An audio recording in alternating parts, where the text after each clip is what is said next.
the You, Me, and BTC podcast. Welcome to the show today.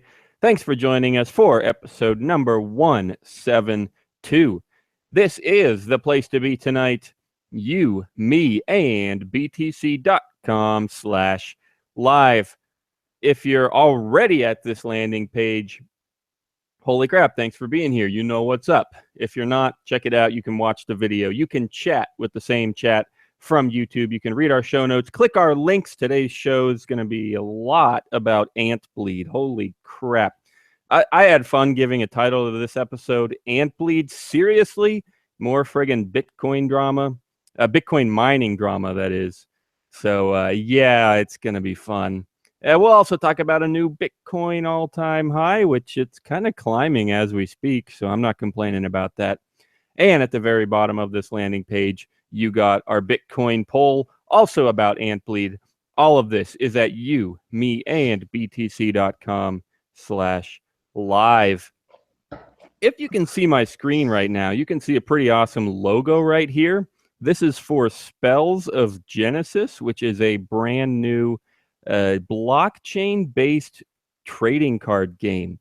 It's pretty crazy. They release new cards every week. They have an app that just launched last week, and the cards are on the blockchain, so it's completely, just as secure as a Bitcoin is, just as what do they call it? Scarce as a Bitcoin is, or even more scarce for most. Some of these cards, there's only a few hundred of them. So they're super rare. There's no way that the creators could ever make more. All kinds of great stuff going for it, and it's a pretty fun app to boot. If you want to check it out, head to you, me, and BTC.com/SOG. That's SOG for Spells of Genesis. You, me, and BTC.com/SOG. I will turn off my screen share now so that you can see me and I can introduce myself. I am the magnificent Daniel Brown, and I'm here with the far less magnificent. It's marginally magnificent Tim Baker. That's right. Tim, your job today is to tell us about Antbleed, so go ahead and do that.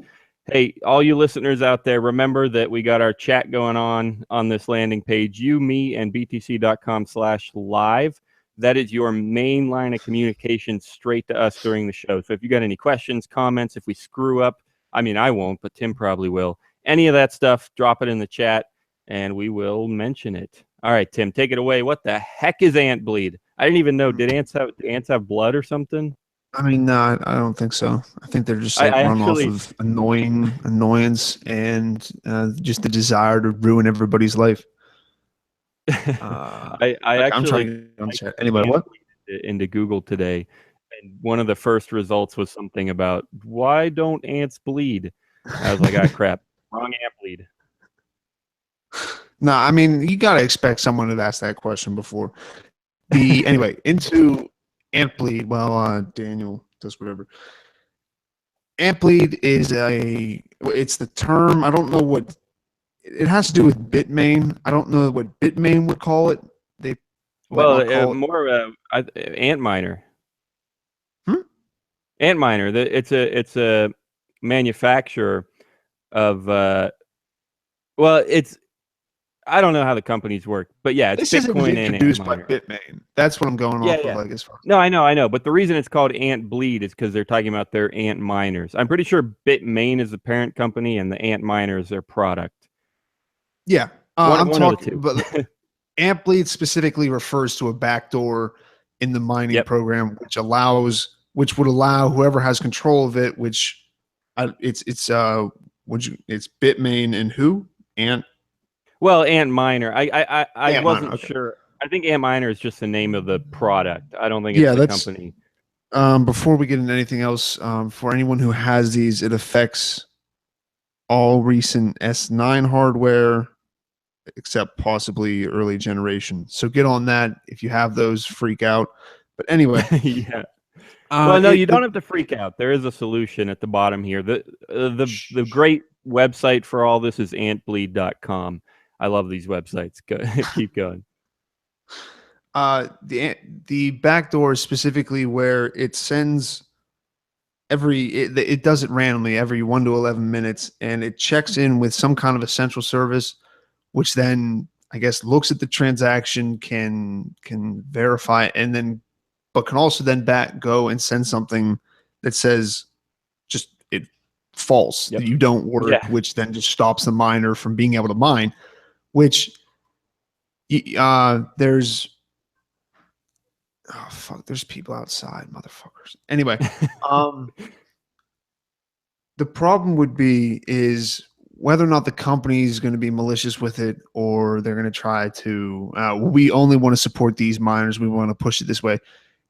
It's not verified. Apparently some part of the data sent is not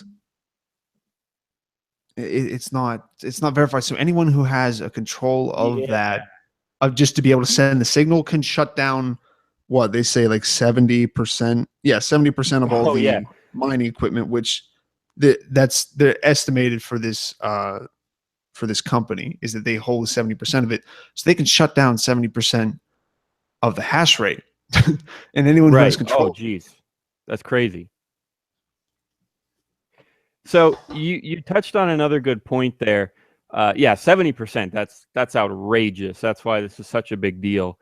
More friggin' Bitcoin drama all over Twitter. There is a solution though, so it's not the end of the world. But yeah, the other good point, great point that you touched on was that they say the API is unauthenticated. I think my screen's still sharing, and I'll highlight it here.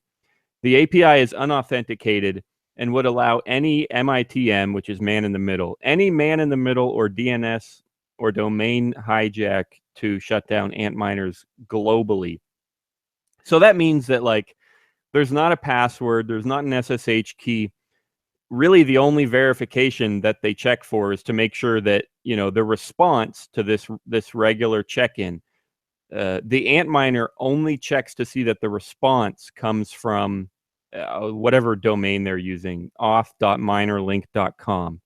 That's the only thing that they're checking. They're not checking a password or anything. So anyone that can spoof the DNS to pretend to be auth.minerlink.com will be trusted to all these devices, and these devices will listen to that pretender.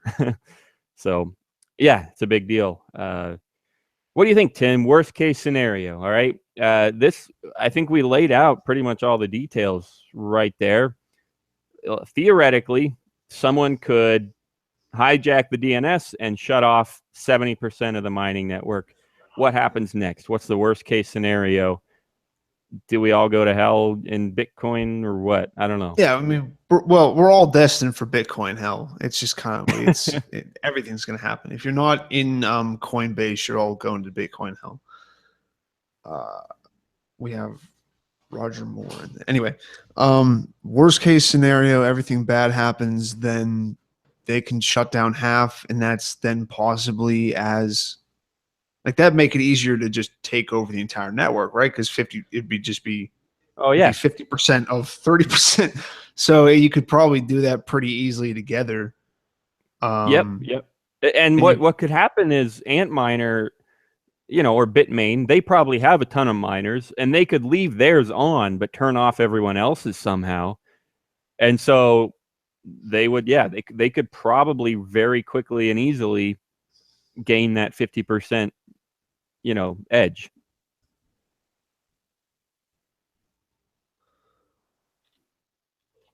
The 21 million says in the chat here, the 21 million club, he says, as long as one node is up, Bitcoin is all good. That's kind of a good point because we've said that, honestly, I think it was way back in like episode 1, or maybe even during our pre-episode, we kind of got into that concept of how theoretically one node would be enough to run everything on its own. So that is true. Even if there was a 51% attack, Bitcoin would still be a thing. It would still be alive, and people could they could reject whoever's executing the 51% attack or whatever it takes. So that's a great point to make, is that in a way, one node is all it takes, and there's you know. But anyway, Vortex says, "Are you drinking, Daniel?" Yeah, it's just water. Don't worry about it. Roger said that they pushed a firmware update. I don't have all the details on that, so I asked for a link, and we'll see what comes up. But hey, Tim, what do you think about? He put a link, but it's a blog. It's blog.bitmain.com. I don't trust blogs. I don't trust nobody. All right. What do you think about public perception? I had a busy day. Actually, it was not the greatest day I've ever had. So I'm using this hour here on the air as a way to get out some frustrations. But anyway, still, I had a busy day, so I wasn't able to follow every bit of this on Twitter like I do with some stuff. But I suspect, and I saw a little bit of this, I suspect that this is going to be very bad for public perception. I suspect that a lot of people are going to see it as the end of the world, even if it's not, partly because everyone in Bitcoin just loves the drama and loves to say Bitcoin is dead and loves to say that Bitmain is doing terrible things and whatnot. So what do you expect for that? Both within, what do you expect Bitcoiners will think about this? And what do you think people kind of outside of Bitcoin will think of hearing a story like this? I don't think any outsiders are really going to hear about this. At least, like no one who's outside of it, unless there's like there are people who look at it like, no, that's terrible, it's stupid. That's well, you don't think anyone's going to write a story like Bitcoin network threatened? I mean, I'm sure those are coming out like every single day though, but this is too technical for like on the front in the middle of times. You go like, well, there's these minor and people are, oh, what? I need to go to the bank and deposit money and then not get it back. Oh, that's what happened. No, I think there's way easier ways to just say the Bitcoin network is compromisable, because literally they could just write the same 51% attack story over and over and over and over and over and over, because they're still writing articles about how ISIS is threatening us, Daniel. And it's like, we get it. They're going to kill us. You can't keep writing about this shit. It doesn't matter. Don't quit telling me that people want to kill me. I already know that. And my grandmother doesn't need to be reminded of it. Right. So yeah, inside of it, this is definitely something where people are going to freak out about it for like 2 weeks and then probably forget about it. It's not going to stick around as much as the blockchain debate or the fork, everybody arguing about that, because we didn't see it coming from a long way away, and it's not even like, it's not a deadline thing. So I feel like it'll go in about 2 weeks. Before that, yeah, people kind of make it that I don't even know what Bitcoin is anymore. I'm so terrified by what the future has and everything like that. But I do think that at least most people would agree with where you're saying that, well, we just need one node. If you really want Bitcoin, you really want whatever kind of thing that you like for Bitcoin, you just need to run it, I guess. And I would hope that most people would do that, but it'll probably be a lot of Reddit argument. Yeah. Oh, yeah. Plenty of drama.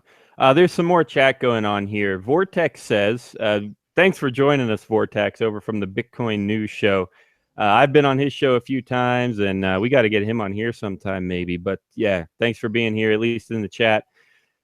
Bitmain called it a bug, but of course it's not a bug at all. It's a kill switch. That's totally possible. I mean, that theory was bouncing around plenty, and it's absolutely possible. Maybe it was. In fact, that's what our poll is all about. I didn't actually mention. I mentioned that we had a poll earlier in the show, but I didn't mention what it was about.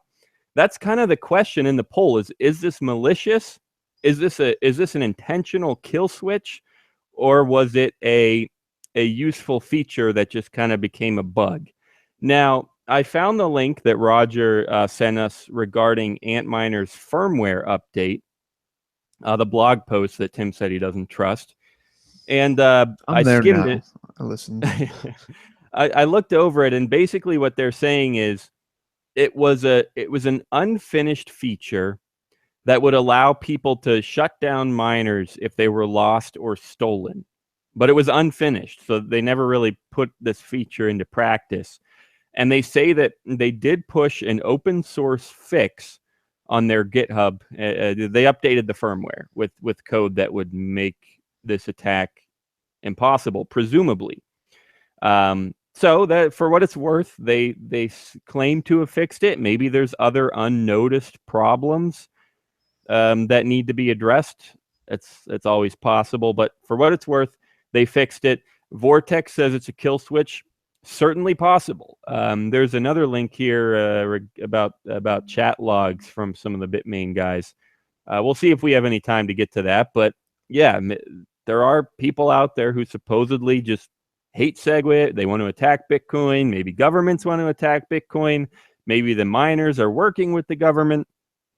I absolutely think that it's possible that it is a kill switch. So yeah, back to the poll, guys. A reminder, at the bottom of the landing page, you, me, and btc.com/live,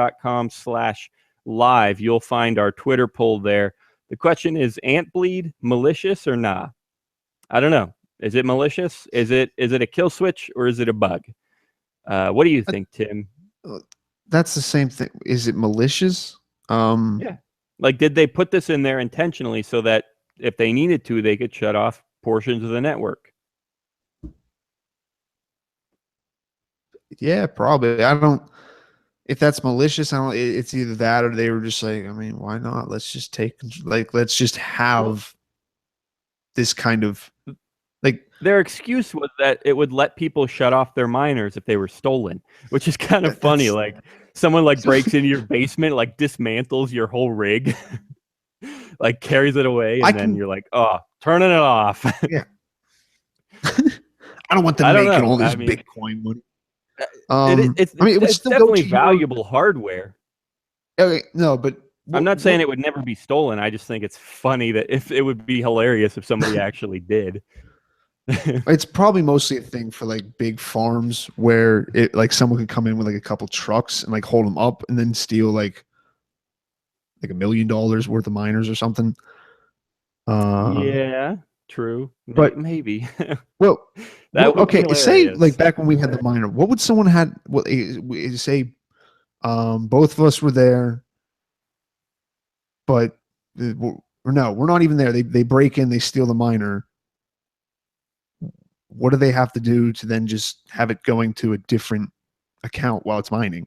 Well, yeah, nothing really. They just plug it in to their computer instead of our computer. So yeah, that's a good point. It's not without a feature like this. If it was a legitimate feature where you could remotely turn it off if it was stolen, without that kind of feature or bug, whatever you want to call it, then yeah, I mean, stealing a miner is just like stealing a chunk of gold. You have no recourse. If they steal your miner, they have it, they can run it, and it's theirs. Just like if they stole a bar of gold from your safe. You can't remotely retract that gold.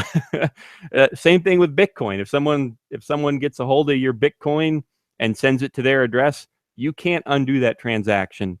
And a lot of Bitcoiners call that a feature, that it's irreversible. And so they would want their miners to be the same way. Even though it's more risky, they want to have control of their miners. They would rather have it so that a stolen miner is unrecoverable than have someone have control over their miners. And I agree that I'm all for that. I'm the same way. I would rather have irreversible transactions than have someone have control over my money. Same goes for my miners. It's kind of a funny comparison, but I think it works. So yeah, I mean, it's if you like using credit cards or cash, because I mean, it's what you value more. Do you want something where, I mean, credit cards are a little bit different because you can just, if someone steals it, you can just say whatever's on there is them and they'll take it off. So not the best example. No, that's exactly the difference. With a credit card, transactions are reversible. With cash, they're not. And Bitcoiners philosophically generally prefer non-reversible transactions. Same thing with their miners. If their miner is stolen, they kind of don't want a way to turn it off or control it, because that's a bug for most Bitcoiners. Yeah.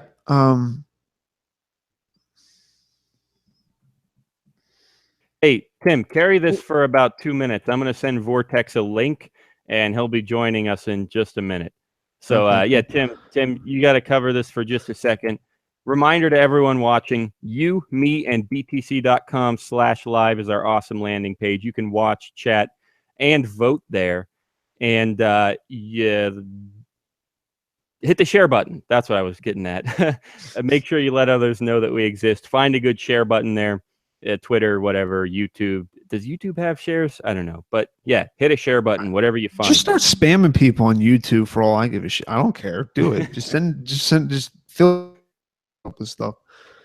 But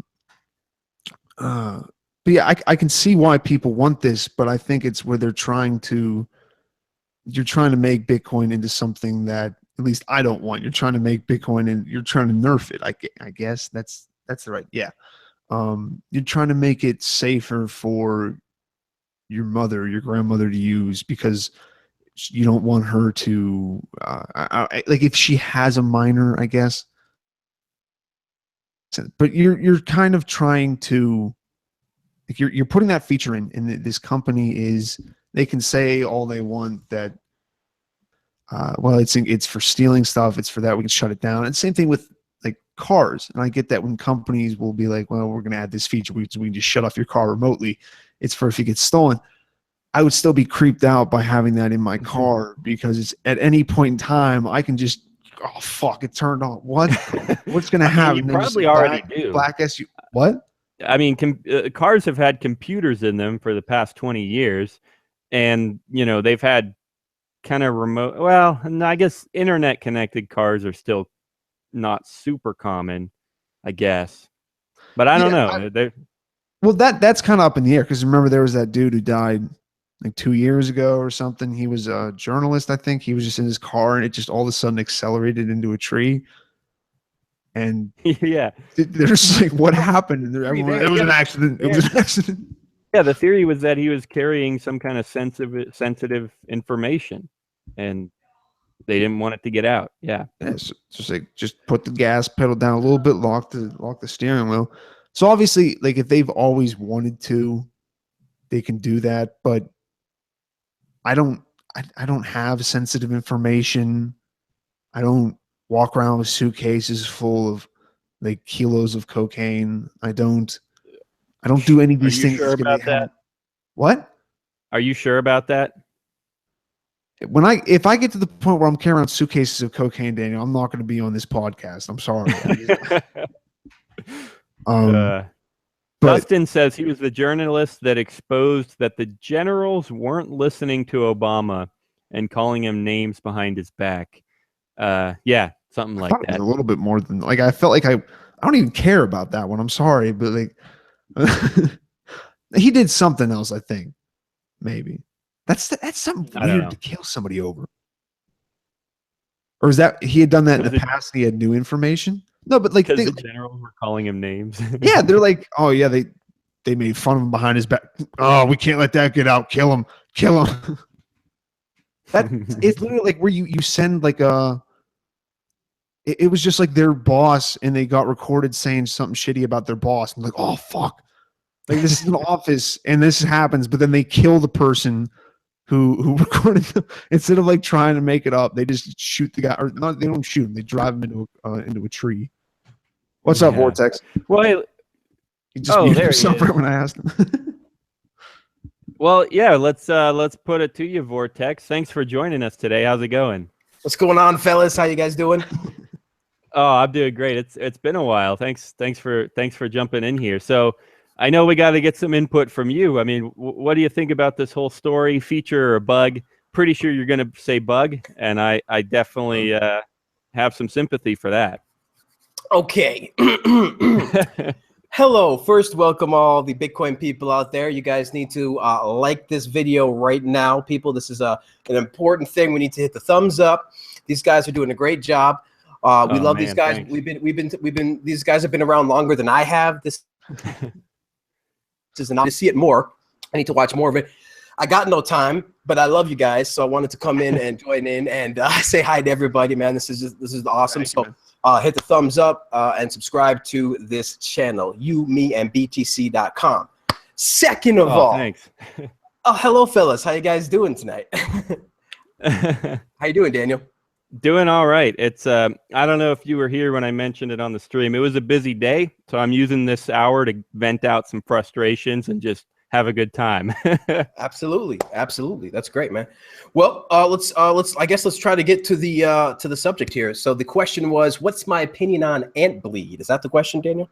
Yeah. Mainly feature or bug is kind of what we were going over at the moment. Their blog post claims it was a feature, but yeah, go for it.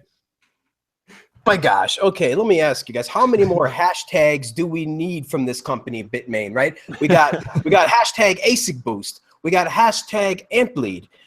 Let's see, what is the next one? Hashtag we need new PR campaign. Like, I'm not sure. But I'll tell you, we've been hearing that they've been searching for PR, and now we know why, right? Like they are seemingly constantly going against consensus. It appears that Jihan Wu has had a lot more power over the Bitcoin network than we kind of ever could have imagined, right? When we look back, we were like, holy smokes here. ASIC boost, this is crazy, 70%. And then now we see Antbleed, 70% of the hash rate could be taken over. So basically it turns out that Jihan Wu had a whole lot more power than we thought he did. But in this age of it, in this information age, guys, you cannot keep secrets. Centralized secrets, at least from the Bitcoin network. Hackers will find you. Bitcoin is resilient. Bitcoin will find people like me to talk about it. Bitcoin will find hackers to get the information they need. Bitcoin will protect itself. Bitcoin's gonna be all right, okay? but freaking Jihan Wu, I'm not so sure about. I think that their company really has been losing confidence lately in all this mess. And with Antbleed, this is just another, throw another stone on the fire. So really, Antbleed for me, although it's a simple fix, right? I mean, obviously it's a simple fix. You just kill the port, and you don't have to worry about it, right? It's one line of code. But the thing is that still, why was it there? Why was it there, right? And why was it put together so horribly? Why did a security researcher, who these guys constantly use, right? Bitmain and other large tech companies, they use like top of the list of security experts to vet this code, to vet these things, right?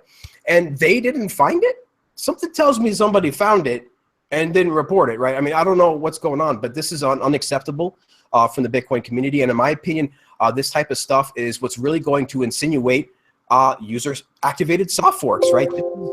They're almost asking for it now at this point. It's the Hail Mary, but it has to be in place as a nuclear deterrent for these types of situations when miners start acting like this. I don't know about you, Daniel, but I'm not too happy. Yeah, I mean, I agree. It's insane that again, I don't know how much of this you heard or if you were trying to join up or what, but we're talking about remote control in general, remote control of your car, or remote control of your money. That's why we have Bitcoin, because we don't want the credit card companies to have remote control of our money, or the banks to have remote control of our money. So yeah, the Bitcoiners in general, even though, yeah, credit card has X, Y, or Z benefit. Sure, there's something that's nice about a credit card. But we recognize that benefit does not outweigh the cost of someone else having remote control of my stuff. Right. And it's the same thing with these miners. The benefit of being able to turn it off if someone steals it does not outweigh the cost of having Bitmain in control of your miner. So that absolutely. And remember, as Peter Todd said, this can be hacked by like anybody. This is susceptible to a man-in-the-middle attack because it's so simply implemented. I mean, you could get a man-in-the-middle attack. There's a couple different ways to do this, and this is not good. Yeah, I mean, it's kind of like with ASIC boost. Like, why is it in the chip? Why is it in the precious silicon? What, you guys aren't using it, right? No, we're not using it. But why is it in the chip? You have to ask yourself. You have to ask yourself these questions. Absolutely. What else you got for us, Tim? Anything to wrap up, or any other questions for the chat room? Oh, a reminder to vote in the poll. Same question we were just asking. Was it malicious, bug, an accidental thing? or was it backwards? Was it malicious? Was it a intentional? Did they intentionally give the miners this problem, or was it not malicious? Was it just an accidental kind of bug thing? Don't forget to vote in the poll, everyone. You, me, and btc.com/live. Yeah. Anything else, Tim? Any questions for the chat or any questions from the chat? I'm not seeing any questions here. Okay. No, yeah, talking we can about got questions in the James chat, going like- to Buffalo. So type it in, guys. If you guys got questions, type in question, first, and we'll see if we can answer them. Sorry, go ahead. Why was it there? Yeah, there's James Bond says, why was it there? More like it was planted there. Yeah, same thing that we were going over. They claimed it was there to remotely turn off if the miners if they were stolen. More likely it was planted there. Yeah. More likely, yeah. Dustin says, from Bitcoin Art Gallery, says, I vote for proof of work change to a memory-intensive formula like what Zcash uses. That's a huge other discussion. Yeah, that's a little more pig grade. That's a little bit more technical. I'm not sure we can answer that one. Yeah, question. China government involved. That's a good one, actually, because I did see, again, busy day, didn't get to everything, but I did glance at that on Twitter. Someone claimed that the Chinese government was part of this, that they planned on That's a claim. It's a claim. Exactly. It's making sure it's a claim. That's not been verified. Exactly. Vortex, Like I you a said, Chinese I just thought, shill? I'm sorry? yeah. You a Chinese shill? Oh my God, dude. I'm a shill for so many things. Look at this. I'm a shill for Bitcoin. I'm a shill for Core. I'm a shill for I'm a Bitcoin maximalist shill. Like, hold on, I got some more. I'm like all sorts of shills. I'm a R Bitcoin shill, right? I got so many shills. How much are they 2K paying? today still. I think I like that one. What? The 2K Dragon's Den today. salary. Check it out, dude. The Dragon Den salary pays us so much money. I mean, like me, Samson Mao, Peter Todd, we get paid $1 million from the Dragon's Den. Come on. You got those sweet ass headphones, man. I can't believe this. The $7 people, I still can't believe the Dragon's Den is a thing, people, at all. Like, that's the most ridiculous thing. Like, me and Samson Mao and like Alan Silbert, we make fun of it all the time on Twitter. Sorry, go ahead. We have Lex Sao claiming that it was some sort of last resort for Jihan Wu from Bitmain to shut down the miners, flagging against Bitcoin Unlimited in order to lock in Bitcoin Unlimited. So by shutting down people that were voting against Unlimited, he could turn Unlimited on. That's certainly a plausible theory. I mean, this is, again, you just have to ask yourself what all sorts of answers you can come up with, and that's one of them that you could come up with. Like, that's one of the most logical ones, because remember what he was saying a few months ago. He had in those back channels, he's like, they don't know what's coming, right? They don't know what's going to hit them. They have no idea. Right. And apparently we didn't. We had no idea that he had ASIC boost, Antbleed, and who knows what the next one is. He had some things that we didn't know about, and this is coming to light because, again, this is stuff that you can't hide forever, and we'll find out. Yep. So we have one question. It's a little unrelated, but we'll toss it around the circle before we move on to our later planned topic, which is just an all-time high in Bitcoin. So that's going to be a fun thing to celebrate. But we do have one question from Jay Patchy. Is the Ethereum price surge good, bad, or neutral for Bitcoin? So it's a different question, but we're just going to talk about it for fun. Because I think it's an interesting question. I was going over it with some coworkers recently, and we've said this several times on the show, and I'll just lay out our general opinion towards Ethereum. I know Tim and John are two different people, and Vortex is another person. They have different opinions, but our general opinion on the show towards any altcoin is definitely valuable, definitely interesting, definitely holds potential. Definitely can do things, but it seems like Bitcoin probably's got their foot in the door enough to be the number one and the clear winner for quite a while. And anything that is built with an altcoin that is truly useful could be added to Bitcoin as well. So our general opinion has been not to worry about altcoins too much. But at the same time, I recognize that Ethereum is pretty darn cool. It has a lot going for it. and a lot of potential. So that's our general opinion here, guys. Any good thoughts, Tim or Vortex? Oh, I got a lot of thoughts, but I'll let Tim go. I got a lot of thoughts. Well, Tim. I'm pretty much just dump it right over to him again, because I'm only saying this now because I've been emboldened by Vortex shitting on them. I think this is either a going back to, I'll revise my answer before if it's malicious. It's either malicious and used by them to get this power released, threaten it. Oh, hold on. Are we backing up to the other stupid. question? We're not talking about Ethereum anymore. What? Oh, about Ethereum? Oh, you backed You're up. still on the other subject, Tim. We moved to the next subject, bro. Yeah, but it was encompassing it. This subject is within the other one. Daniel's, I thought. Daniel's Ethereum, fuck it. I don't give a shit. Whatever Daniel said. Yeah, no, I like the ideas. I like the people, what people have in store for what they think they can do with it, what they can do with it already, and the possibilities. But I don't have any of it. I don't plan on getting any of it.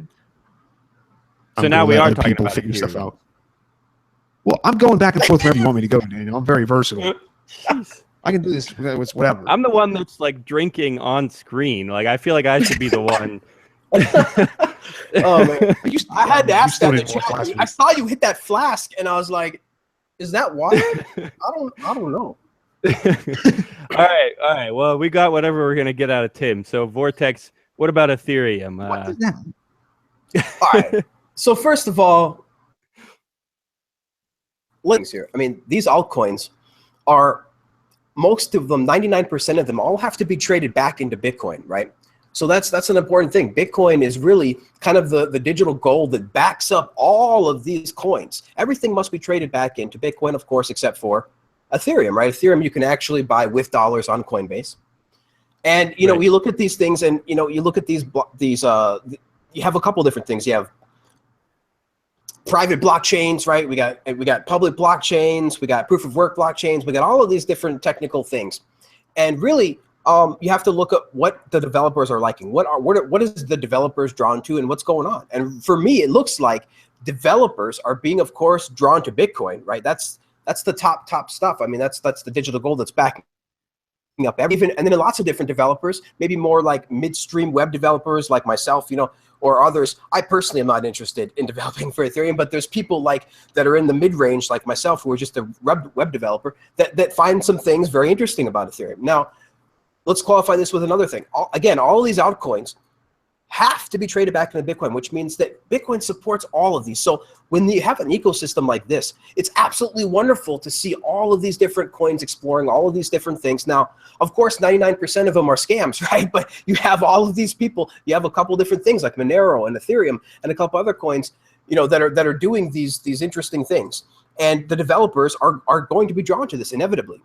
And we see now that besides Bitcoin, Ethereum seems to be the place where developers go, and we're looking at it with the price. The price continues. So when you look at this long term, you know, you see a couple different things. You see Bitcoin, you see Litecoin as the backup, and people might see Ethereum as this developer kind of fun land, right, where everybody can do all of these things. You don't have to wait months and months for something to be added into Bitcoin. You can just do all sorts of things, right, with Ethereum. Like Segwit. Yeah, you can do right. You can do all sorts of things with Ethereum. You know, like sending all the you can send all these tokens for very cheap prices and things like that, because it's a smaller network, right? Now, the thing is that all of these coins, they're going to have to prove themselves. None of these coins are as big as Bitcoin. They're going to have to prove themselves. But you can see the ones that are starting to prove themselves with their market caps. You can see Litecoin, you know, implementing SegWit, which is then going to implement Lightning. Well, that's going to be worth some money. That's going to be around. That's clearly a coin that's going to be probably around for a while, right? Unless somebody hacks it, right? Unless somebody hacks anything. And then you got Ethereum, that's up there as well, and that coin continues to do well, continues to attract more developers. And so really, you can look and you can see there's a few coins that are inevitably going to be around for the next couple of years. And it seems like Ethereum is going to be one of those coins. We got it jumping from $50. You got, you know, all of the $250, I mean, and now up to $60 today. You know, I had a long thought about this because, you know, me and Demeister, we're just like racking our brains. We're like, why the heck does Ethereum keep sticking around? But you look at it and they just keep adding more developers. They just keep doing more interesting things and they just keep going. So they have no sign like of stopping. To me, I don't see any actual apps that are that you can point at and say, oh man, look at that awesome Ethereum map. Right now, it's still early days and it seems like everybody is mostly just doing. But you look a couple years down the road and there might be all sorts of different things. So it has the potential, like Bitcoin, to do all sorts of things once we actually can scale. But again, these coins, they're going to have to prove themselves with scaling. Ethereum has all sorts of different scaling issues they're going to have to reach in the next couple of years. And Bitcoin has them as well. We're all scaling right now. It's going to be years before we figure out how to scale public blockchains, right? That's going to be years from now. And so until then, all we can do is experiment, look and have fun. And that's really what everybody's doing. I know that the people in Bitcoin are having fun. I know the people in Ethereum and Monero and Litecoin, all these coins, they're having fun. And they're trying to change the system because at the end of the day, the enemy is not another ICO scam, right? It's not another freaking public blockchain thing or a private blockchain thing. At the end of the day, it's the separation of money and state. That's where we're headed. We're headed for this crypto revolution. And that's what's going on with the world. And, Ethereum is a part of that. Hey, I like that answer a lot because and people are. I don't know if it's just how we are normally, or if you can always say like there's someone in the background trying to stir up fear and everything. But I like your point about it being it's not. The enemy is not just some random person that's gonna attack you, who's gonna steal your money. It happens to a lot of people, yes, but it is nowhere near the amount of what happens just from what the government does, and then from what the government does even more from being so tied into money. So I completely agree with what you said. I thought that was great. It's just great to see these coins evolving, with Litecoin, with SegWit, Litecoin getting SegWit, and then eventually Lightning. It's probably going to be the corporate coin, end up being some kind of corporate coin. And that's fine. Some people want a corporate coin, right? Some people want maybe a KYC coin or something like that. And people can use it for that. And, it'll do very well in the marketplace. Right. Hey, lots of good thoughts here. I unfortunately got to play a commercial before we get too close to the end here. So I'm going to do that. I'll ask Tim and Vortex to mute themselves real quick. And we will be right back. And we're going to cover... Yeah, I don't know why Tim's shaking his head. Maybe he's refusing to mute himself or something. But we'll be right back. Silence. We want to celebrate. We got to have a party, guys, when we come back. We are going to celebrate some Bitcoin all-time highs going on as we speak. And we'll talk about why and where we expect to go from here. So be back in a sec. Purse is an e-commerce platform that lets you buy and sell goods for Bitcoin. Shop the world's largest selection at a discount, or set up a storefront and sell your own stuff securely with Purse's trusted escrow service. Sign up today at purse.io and use code Bitcoin to receive 10 free millibits after your first $50 transaction. Purse is also helping build and scale Bitcoin infrastructure with Bitcoin, a full node implementation of Bitcoin. Check it out at bitcoin.io and follow these guys at Bitcoin and at Purse.io. Alrighty, thanks for hanging around for that. And remember, guys, you, me, and btc.com/live is the place to be tonight. You can watch the video there. You can jump in the chat. James Bond says, Tim makes me laugh. And James Bond says, Daniel, this commercial sucks. Well, they're a sponsor. They've been great to us. I use Purse a lot to save a lot of money. I know people have their issues with, different people and whatever, but they've been great to us. So thanks for supporting it. I don't think you're supposed to read negative comments for the people you're running ads for. Oh, that was a negative comment? I thought sucking was a good thing, but Oh, okay. Anyway, guys, don't forget about the chat. That's did it say Bitcoin? Yes, that is Bitcoin. And at the bottom, most important for tonight, one of my favorite things is the Bitcoin poll. Was Antbleed malicious or no? All right, guys, but it's time to celebrate. I guess I'm going to turn on my screen share one more time because we have a great chart on our sidebar here. I don't know exactly where Bitcoinity is pulling their price from. They're claiming that we're up towards 1432 at the moment. Whether whether or not that's actually a price at the moment, we're still way up there. At least 1330 is another number I got here. I got a 1325 on Bitstamp. Yep. Okay, there it is. I'm also showing 1346 on one of my. I got tickers freaking everywhere. I got tickers on my browser. I got tickers in my sidebar. I got tickers in my notification drawer on my phone. So it's hard to pin down an exact price. Remember this: the real price, people. If you ever want to find the real price of Bitcoin, you look at local Bitcoins in one of the countries that is having fiat problems like crazy. The price of Bitcoin in India and in Venezuela. That's the price of Bitcoin, people. That's the price of Bitcoin. That's a great point. That's a great point.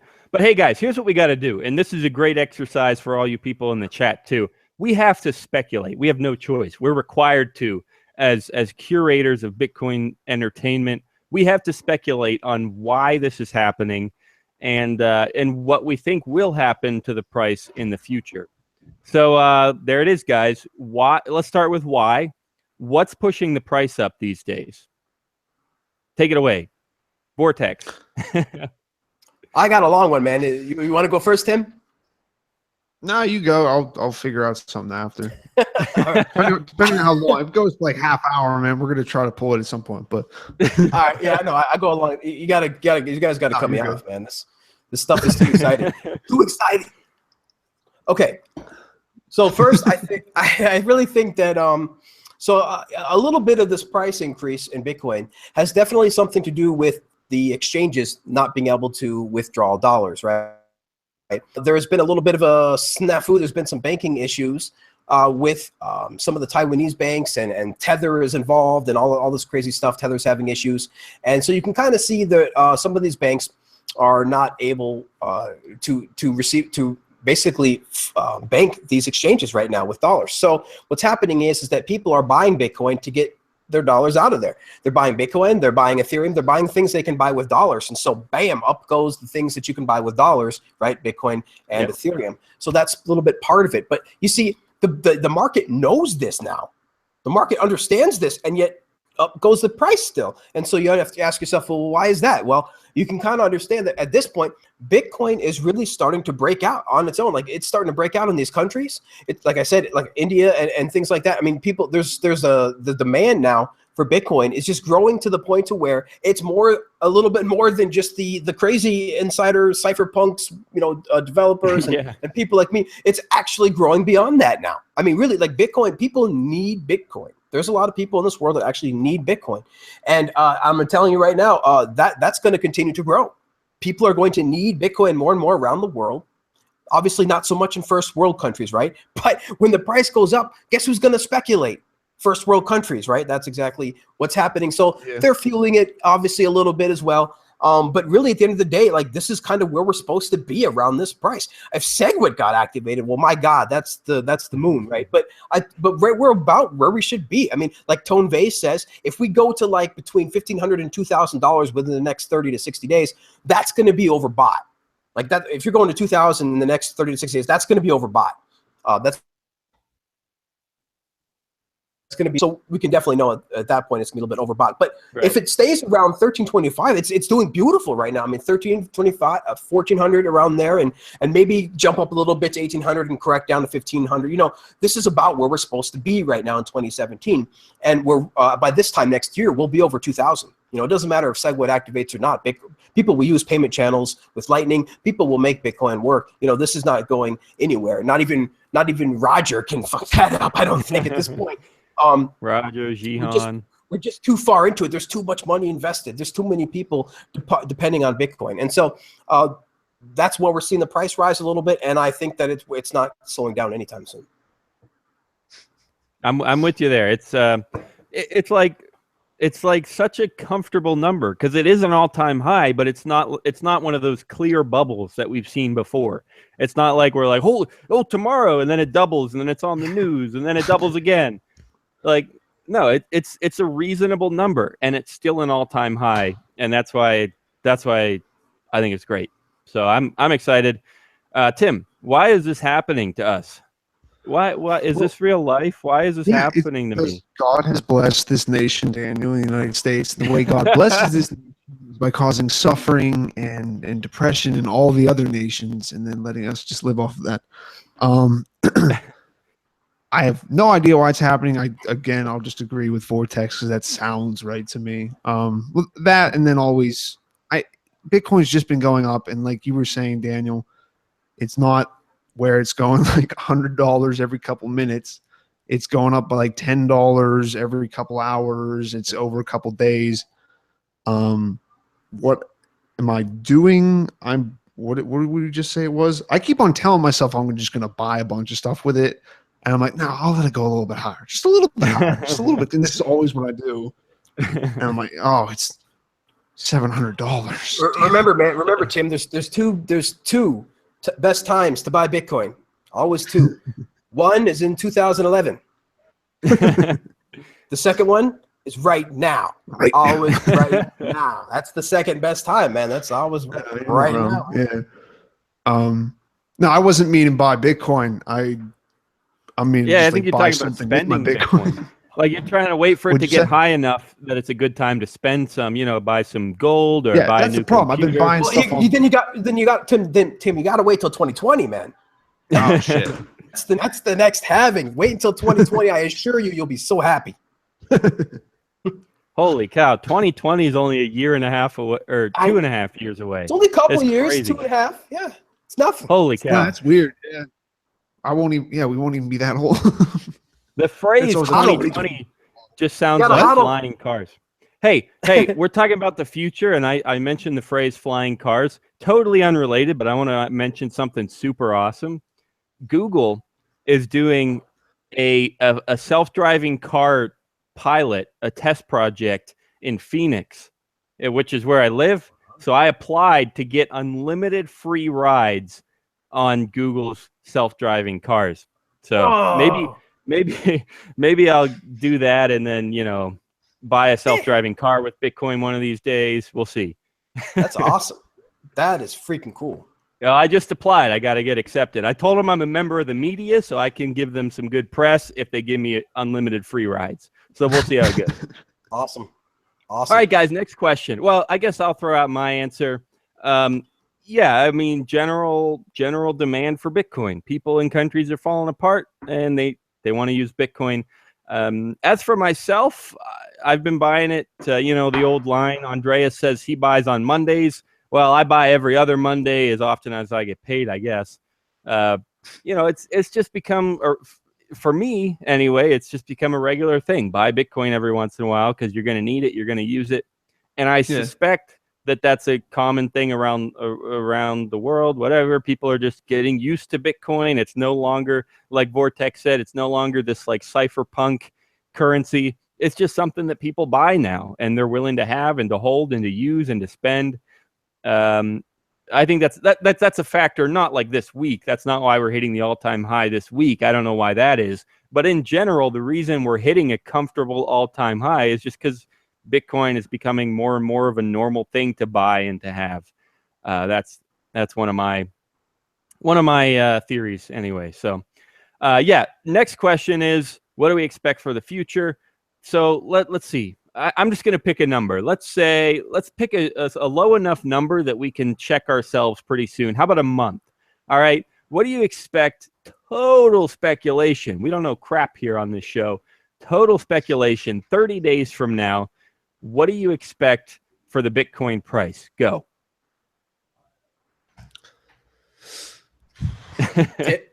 Tim, what do you got? Whoever is ready first. If you were going to say like a week, I'd say like 1,500, but 30, that's, I'll say 1,130. Wow. What'd you say? 1,500 in a week. That sounds crazy to me. Because I think with how we're saying that it's been like slowly building up, I think more and more people are going to notice that, and it's just going to jump up and then drop back off. But yeah, 30, right. I'd say around 1,000, 1,100, something like that. All right, so you're expecting a little bit of a back off within a month. All right. Vortex, what you got for us? So there is a little bit of speculation out there about the Winklevoss twins ETF being reevaluated. That's right. Yep. There might be some, speculation that's going around there. I don't really know about 30 days. I tend to make I don't really, buy Bitcoin to hold for 30 days. So I make my predictions a little bit longer term than that. So I definitely think that we're going to be over 2,000 by this time next year, for sure. And I think that we're going to be, 5 digits after the next halving. Okay. 2020, after 2020. So it could be 2021, whenever after the whole speculation goes up and gets corrected. We're going to be in the 5 digits by 2020. So that's my predictions. All right. Sounds good. 30 days from now, I'll put it at 14. I do expect it to continue rising. I don't expect a crazy bubble. I just expect a steady rise for the next couple of weeks. You know what? I'm going to say 14.25. For whatever reason, I feel like 14, like we're almost there already. So yeah, if it rises up too fast, it has to correct. But it's nice and slow and steady. Like this is pretty nice. Yep. So nice. That's me, 14.25. I guess 30 days from now, we'll call it March 27th, since today's May 27th, since today is April 27th. So we'll be checking in then, and we'll see where we're at. Guys, we got one more thing we got to do before the end of the show, and that is advice of the week. We've never done this with Vortex, so the way it works is anything goes. It can be something we mentioned earlier in the show. It can be advice. It could be like a proverb. It could be a saying. It could be a story that someone should check out. It could be don't cheat on your wife. If you're a terrible person, it could be do cheat on your wife. I mean, really anything goes here for advice of the week. And mine is going to be, I give this advice fairly often, but it's incredibly important. First of all, it's not really advice. I'm just going to say thanks for joining us tonight. It's been a blast. 172, a lot of episodes going on here. But also just check out the website. We got tons of content there. We actually have more than 172 episodes because we got some special interviews in there. We did a whole summer once where we did a live show every week, and that wasn't counted in our episode numbers. So we got all kinds of stuff to check out there. And then one last reminder to check out Spells of Genesis. I think it's got a ton of potential. You, me, and btc.com/SOG. Those are my advice of the week. Take it away, Tim or Vortex. First to have advice gets the prize. Wait, what? I want to win. I want it. Whatever it is, give it to me. I like it. Is that your advice of the week? Advice, buy Bitcoin, but buy something with Bitcoin so you make money on it going up, and then just buy Bitcoin again so you completely cancel that out. So, yeah. I'm not sure if I followed that, but I'm all right with buying Bitcoin. It wasn't very good advice. Buy Bitcoin. I guess I'll steal that right off the bat. Bitcoin. I think they're both great things. So yeah, go for it. All right, Vortex. I'm showing 59 here, and we like to have a hard cutoff just because we could go on forever. Oh, so I didn't get my advice. No, that's what I'm saying. That's what I'm saying. It's your turn. What are you trying to shut? Are you being Bitmain right now? You just want to shut down 70% of Vortex's speaking time? That's why I said, okay, Vortex, because I was going to say it's your turn. We're cutting Tim off. Don't worry. I'll be here with you to stop him from censoring. To give advice, and then we're going to wrap it up. Anything good for us, Vortex? Well, I think I'm going to go with the classic Andreas. I think I'm going to go with this. There's a lot of people trying to break into this. Well, there's not a whole lot of people yet, but there's going to be a whole lot of people trying to break into the space. There's a whole lot of people who are holding Bitcoin, and they're like, how do I get more Bitcoin? I can't afford more Bitcoin. I need to get myself more Bitcoin.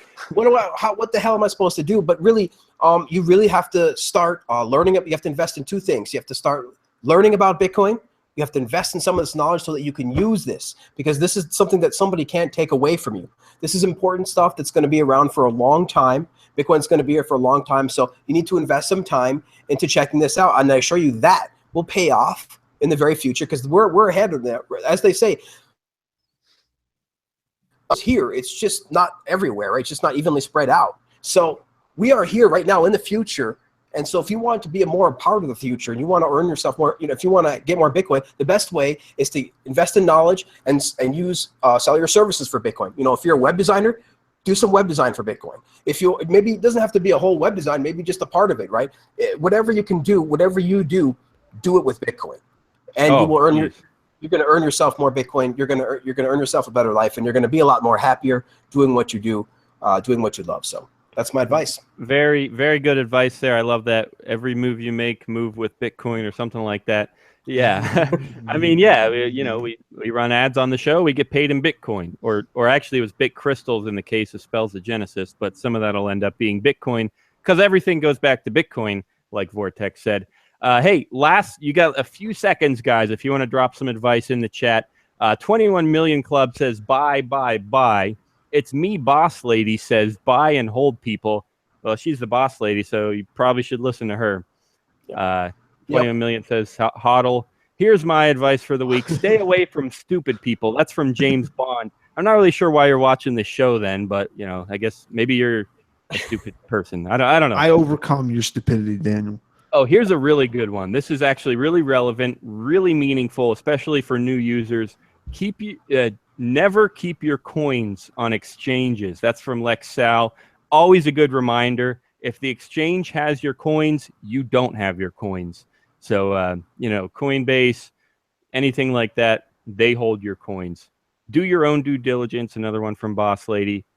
Yeah, guys. Hey, this has been a blast. If you're listening to the audio version, the podcast version later, you're probably hearing some music right now.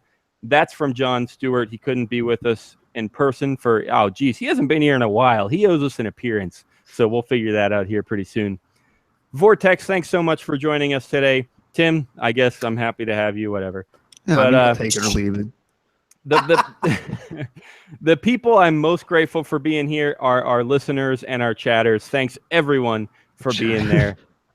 Absolutely. Couldn't do it without you. No joke. And we'll see you next Thursday, same time, same place. In the meantime, you, me, and BTC.com is the place for all stuff YMB. Peace out, everyone. 172. Thanks, Bye-bye, everybody. Thank you for Thanks, our guys. chatters and our